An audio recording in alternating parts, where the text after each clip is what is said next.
Hello friends, আশা করি সবাই ভালো আছেন। দেখুন, সকালবেলা প্রায় 6:45 বাজে গঙ্গা স্নানে এসে দেখি অনেক লোকই গঙ্গা স্নান করতে এসছে। আজকে তৃতীয় নম্বর সোমবার শ্রাবণ মাসে। সবাইকে শুভেচ্ছা রইল। দেখুন, ভোর সকালবেলা এসে দেখি গঙ্গার জল এত পরিমাণে বেড়ে গেছে যে দেখে প্রায় ভয়ই লাগছে।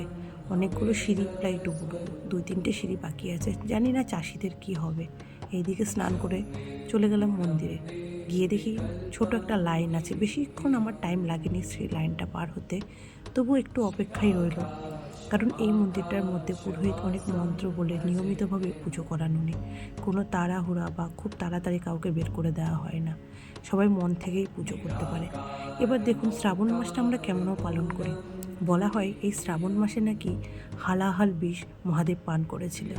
সেই যে সমুদ্র মন্থন হয়েছিল, যেখানে বাসুকী নাগকে নিয়ে অসুর একদিকে আর দেবতারা একদিকে টানাটানি করে অমৃত বের করতে গেছিল, তখন হচ্ছে মহাদেবের বাসুকীর মুখ থেকে অনেক হালাহাল বেরোয়, তার মানে ভয়ঙ্কর বিষ।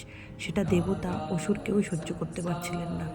তখন মহাদেব স্বয়ং এসে সেই বিষটা নাকি পান করেন, এবং আস্তে আস্তে তার কণ্ঠ আর শরীর নীল হতে থাকে। তাই আমরা তার আরেক নাম জানি নীলকণ্ঠ। মহাদেব বলেছেন এই সোমবার নাকি আর শ্রাবণ মাস নাকি তার খুব প্রিয়। অনেকে বলে তার নাকি জন্ম মাস। তবে এইটুকুনি আমি জানি যে তার কোনো জন্মদিন বা মাস কোনো কিছুই নেই। সে হচ্ছে শেষ, না শেষ আছে তার, না শুরু আছে। সে হচ্ছে আদি অনন্ত। হর হর মহাদেব।